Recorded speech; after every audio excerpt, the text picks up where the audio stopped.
கொடுத்து அந்த அறிவிப்பை நம்பி உங்களுக்கு வாக்களிச்சிருக்கிறாங்க. எப்பொழுது 1000 ரூபாய் கொடுப்பீங்க? 2 வருஷம் போராடணும். கடைசியா 28 மாசம் கழிச்சு அனைத்து இந்திய அண்ணா திராவிட முன்னேற்ற கழக பிரதான எதிர்க்கட்சி தொடர்ந்து அரசுக்கு அழுத்தம் கொடுத்த காரணத்தினால வேற வழி இல்லாம குடும்ப தலைவிக்கு 1000 ரூபாய் கொடுத்தார். உண்மைதானே? இன்றைக்கு திமுக அரசை அழுத்தம் கொடுத்தது அண்ணா திமுக. அண்ணா திமுக தான் இந்த 1000 ரூபாய் உரிமை தொகை பெற்று தந்தது. திமுக மனசு வந்து கொடுக்கல. கொடுத்தாங்களா? இப்போ 5 மாசத்துக்கு முந்தி விதிகளை தளர்த்தி 25 லட்சம் பேருக்கு குடும்ப தலைவிக்கு மாதந்தோறும் 1000 ரூபாய் கொடுக்குன்னு சொன்னீங்க. ஏன் இத்தனை நாள்ல கொடுக்கல? அப்ப விதியை தளர்த்தி கொடுக்க கூடாதா? இப்ப கொடுக்குறீங்களா? அப்ப கொடுத்திருக்கலாம் இல்ல? ஏன்னா இப்போ மக்களுடைய செல்வாக்கை இழந்து விட்டார்கள். மக்களுடைய செல்வாக்கை இழந்து விட்டார்கள். அந்த குடும்ப தலைவி குடும்பத்துடைய ஓட்டு திமுக தேவை. அந்த குடும்பத்தினுடைய கஷ்டத்தை பார்த்து கொடுக்கல திமுக அரசாங்கம். திரு ஸ்டாலின் அந்த குடும்பத்தில் இருக்கின்ற குடும்ப தலைவி அவருடைய கஷ்டத்தை பார்த்து கொடுக்கல.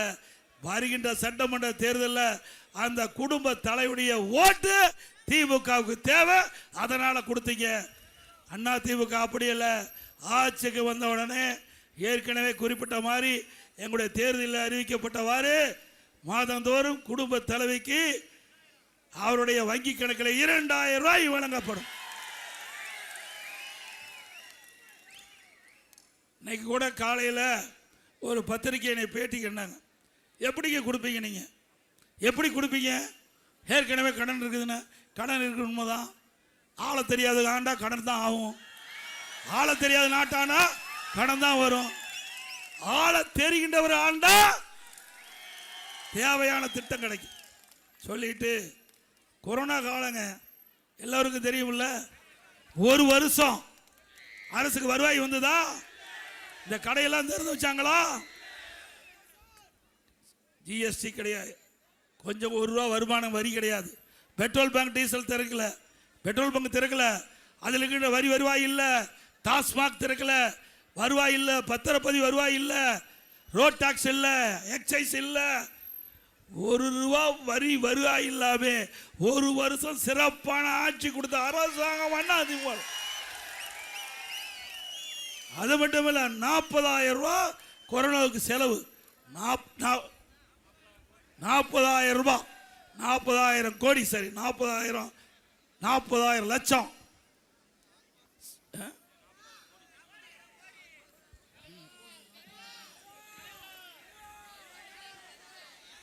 40,000 கோடி கொரோனா செலவு. 1 ரூபாய் வருமானம் இல்ல, செலவு ஒரு பக்கம். அப்படி இருந்தோம் நிதி நிலைமை இந்தியாவிலேயே சிறப்பா இருந்த மாநிலம் தமிழ்நாடு. நீ அதையாவது எடுத்து பார்த்து தெரிஞ்சுக்க திரு ஸ்டாலின் அவர்களே. எங்களுடைய ஆட்சி எப்படி சிறந்த ஆட்சின்னு உங்களுடைய அதிகாரி கேட்டு தெரிஞ்சுக்க. ஏன்னா அதிகாரி பாதி பேர் இவருக்கு ஜால்ரா போட்டுட்டுலாம் இருக்காங்க. இவருக்கு ஒன்றும் தெரியாதுன்னு முடிவு பண்ணிட்டாங்க. அதனால அதிகாரிகள் என்ன சொல்றாங்களோ அதுதான் அவர் கேட்கிறார். சொந்தமாக அவர் முடிவு எடுக்க முடியல. கொரோனா காலம் 32 மாவட்டத்துக்கு நான் நேராக வந்தேன். காஞ்சிபுரத்து மாவட்டத்துக்கு வந்தேன்ல. இங்க இருக்கிற விவசாயிகளை சந்திச்சேன், நெசவாளர்களை சந்திச்சேன், வியாபாரிகளை சந்திச்சேன், சுயஉதவி குழுவை சந்திச்சேன், இன்னும் பலதரப்பட்ட மக்களை சந்திச்சேன். அவருடைய நிலைமை என்ன கேட்டறிஞ்சேன். அதுக்கு தகுந்த மாதிரி நடவடிக்கை எடுத்தோம். அந்த பணியெல்லாம் செஞ்சது அண்ணா திமுக ஆட்சியில். என்ன கூட மருத்துவர் சொன்னாங்க, இது கொரோனா வேகமா பரவிட்டு இருக்குது, தயவு செய்து வெளியில செல்ல வேண்டாம் என்று. அது கேட்கல. நான் அதை பத்தி கவலைப்படல. 32 மாவட்டத்துக்கு நேரடியா போனேன். மக்களை சந்தித்து குறைகளை கேட்டு குறைகளை நிவர்த்தி செஞ்ச அரசாங்கம் அண்ணா திமுக அரசாங்கம். சொல்ல போனா திருச்சியில் 10வது மாவட்டத்துக்கு போறேன். அப்ப தமிழ் மாநில காங்கிரஸ் கட்சி சேர்ந்த ஒரு விவசாயி, நல்ல ஹெல்த்தி பாடி, பிரமாதமா இருந்தார். 55 வயசு தான் இருக்கும். எங்கிட்ட வாக்குவாதம் பண்ணார். நாங்கள் கொரோனா காலத்தில் நாங்கள் விளைவித்த பொருளை விற்க முடியல, அரசாங்கத்துக்கு தேவையான உதவி செய்வோம்னு சொல்லி கிட்டத்தட்ட 20 நிமிஷம் பேசினார். பிறகு அவருடைய மனுவெல்லாம் வாங்கி நான் ஒரு வாரம் கழிச்சு அவருக்கு ஃபோன் பண்ணலான்ட்டு ஃபோன் பண்ணால் அவர் கொரோனாவில் இறந்துட்டார். அந்த அளவுக்கு வைரஸ் பாதிப்பு அதிகமுள்ள காலகட்டம். காட்டிலே எளிதாக பரவக்கூடிய வைரஸ் அந்த கொரோனா வைரஸ். அது யாராவது தொற்று ஏற்பட்டு விட்டால் உயிருக்கு ஆபத்து. அப்படி இருக்கின்ற காலகட்டத்தில் கூட என்னுடைய உயிரை பொருட்படுத்தாம மக்கள் தான் எஜமானர்கள், விலை மதிக்க முடியாத உயிரை காப்பாற்ற வேண்டும் அடிப்படையில் நாங்கள் செயல்பட்டோம்.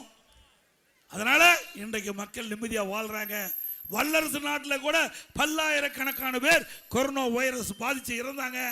தமிழ்நாட்டில் தேவையான உதவிகளை செஞ்சு கட்டமைப்பை ஏற்படுத்தணும். அப்பொழுது பாரத பிரதமர் அவர்கள் இந்தியாவில் இருக்கின்ற அனைத்து முதலமைச்சரோடு காணொலி காட்சி மூலமாக தொடர்பு கொண்டு கேட்டறிஞ்சாங்க. ஒவ்வொரு மாநிலத்திலும் கொரோனா வைரஸ் பரவலை எப்படி தடுக்கிறீங்க, என்னென்ன நடவடிக்கை எடுக்கிறீங்க அப்படின்னு கேட்டார். அப்பொழுது தமிழ்நாட்டின் சார்பாக நான் தெளிவாக கருத்தை சொன்னேன். அதை கேட்டுட்டு பிரைம் மினிஸ்டர் அவர்கள் சொன்னாங்க, மற்ற முதலமைச்சருக்கு தெளிவுபடுத்தினாங்க, தமிழ்நாட்டில் கொரோனா வைரஸ் பரவலை தடுப்பதில் முதல் மாநிலம், அதை பின்பற்றுங்கள், தமிழ்நாட்டை பின்பற்றுங்கள். அந்த அளவுக்கு சிறப்பான திறமையான ஆட்சியை தமிழ்நாட்டுக்கு கொடுத்தோம் அதிமுக அரசாங்கம். நம்ம அதை கேள முடியுமா? சிந்திச்சு பாருங்க. அப்படி ஏதாவது ஒரு திட்டத்தையாவது செயல்படுத்தியிருக்காங்களா? ஆக அதோட 40 வருடங்களுக்கு ஒரு முறை அத்திவரர் வைபவத்தை 2019 ஆண்டு நாங்கள் நடத்தினோம். அற்புதமாக நடத்தினோம். கிட்டத்தட்ட 48 நாட்கள் அந்த நிகழ்வு நடந்தது. கிட்டத்தட்ட ஒரு 75 லட்சம் 1 கோடி பேருக்கு மேலே பக்தர்கள் வந்து இன்றைக்கு அத்திவரரை வணங்கிட்டு போயிட்டாங்க, தரிசனம் பண்ணிட்டு போனாங்க. இது அதிமுக வரலாறு. அதிமுக அரசாங்கம் தான் நிறைய திட்டங்களை கொண்டாந்து நிறைவேற்றிருக்கிறோம். அதிகமான கல்லூரியை திறந்திருக்கிறோம். ஒரே ஆண்டில் 11 அரசு மருத்துவக் கல்லூரி மருத்துவமனை கொண்டு, ஒரு வருஷத்தில் 6 சட்டக்கல்லூரி கொடுத்திருக்கிறோம். 21 பாலிடெக்னிக் கல்லூரி, 4 பொறியியல் கல்லூரி, 5 கால்நடை மருத்துவக் கல்லூரி ஆராய்ச்சி நிலையம், 68 கலை மற்றும் அறிவியல் கல்லூரி. 10 ஆண்டுல 2011 2021 வரை இவ்வளவு கல்லூரி திறந்திருக்கிறோம். ஸ்டாலின் சொல்றாரு போற இடத்தெல்லாம் அதிமுக ஆட்சி இருட்டாச்சான். கண்ணை மூடிட்டா இருண்டா தான் தெரியும், கண்ணை திறந்து பார்த்தா தானே தெரியும். ஸ்டாலின் அவர்களே புள்ளி விவரத்தோடு சொல்றாங்க, அதிமுக ஆட்சியில் எத்தனை கல்லூரிகள் திறக்கப்பட்ட என்ற விவரம் நாட்டு மக்களுக்கு தெரியும்.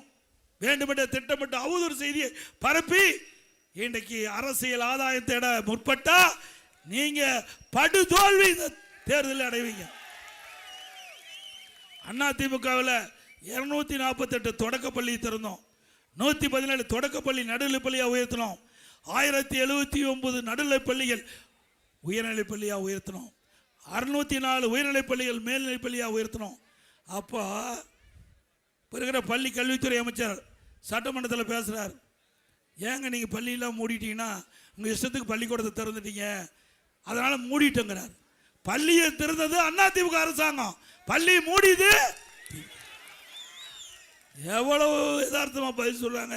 உங்கள் இஷ்டத்துக்கு மேல்நிலை பள்ளியை திறந்துட்டு போயிட்டீங்க, நாங்கள் எப்படி நடத்துவோம் அப்படின்னு பள்ளி கல்வித்துறை அமைச்சர் சட்டமன்றத்தில் பேசுகிறார். பதிவாக இருக்குது. 200 பள்ளி மூடிட்டாருங்க. 200 பள்ளிக்கூடம், அரசு பள்ளிக்கூடத்தை 200 மூடிட்டாங்க. இவரெல்லாம் கல்விக்கு முன்னுரிமை கொடுக்குறவங்க, சிந்திச்சு பாருங்க. இன்றைக்கு 2011 அம்மா முதலமைச்சராக இருக்கும்போது 132 பேர் தான் பட்டப்படி படித்தாங்க. இன்றைக்கு கல்வியில் புரட்சி, மறுமலர்ச்சி, கல்விக்கு அதிக நிதி ஒதுக்கீடு செஞ்சதின் விளைவு, அதிகமான கல்லூரி திறந்ததின் விளைவு 2019 152 பேர் படித்தாங்க. 152 பேர்.